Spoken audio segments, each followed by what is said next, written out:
బుధవారం నల్గొండ జిల్లాలో నిర్వహించిన మున్సిపల్ ఎన్నికల పోలింగ్ ప్రశాంతంగా ముగిసిందని జిల్లా కలెక్టర్ బి చంద్రశేఖర్ తెలిపారు.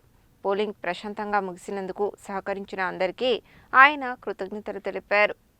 నల్గొండ మున్సిపల్ కార్పొరేషన్తో పాటు మిర్యాలగూడ, దేవరకొండ, నందికొండ, హాలియా, చండూరు, చిట్యాల మున్సిపాలిటీ ఎన్నికల పోలింగ్ సందర్భంగా 78.09% పోలింగ్ నమోదైనట్టు ఆయన చెప్పారు. పోలింగ్ ప్రశాంతంగా ముగిసినందుకు సహకరించిన అందరికీ ఆయన కృతజ్ఞతలు తెలిపారు. అనంతరం జిల్లా కలెక్టర్ మున్సిపల్ ఎన్నికలలో పోటీలో ఉన్న అభ్యర్థులు ఆయా రాజకీయ పార్టీల ప్రతినిధుల సమక్షంలో నల్గొండ జిల్లా కేంద్రంలోని తెలంగాణ సోషల్ వెల్ఫేర్ బాలికల రెసిడెన్షియల్ పాఠశాల, నిడమనూరు, ఆర్జాలబావి సమీపంలో ఉన్న స్టేట్ వేర్ హౌసింగ్ కార్పొరేషన్ గోదాములలో ఏర్పాటు చేసిన స్ట్రాంగ్ రూమ్లను పరిశీలించారు. ఆయా మున్సిపాలిటీల నుండి వచ్చిన బ్యాలెట్ బాక్సులు, పోలింగ్ మెటీరియల్ అన్నింటినీ స్ట్రాంగ్ రూమ్లలో భద్రపరిచే కార్యక్రమాన్ని ఆయన పర్యవేక్షించారు. జిల్లా కలెక్టర్ వెంట రెవెన్యూ అదనపు కలెక్టర్ జి. శ్రీనివాస్, స్థానిక సంస్థల ఇన్ఛార్జి అదనపు కలెక్టర్ వై. అశోక్ రెడ్డి తదితరులు ఉన్నారు.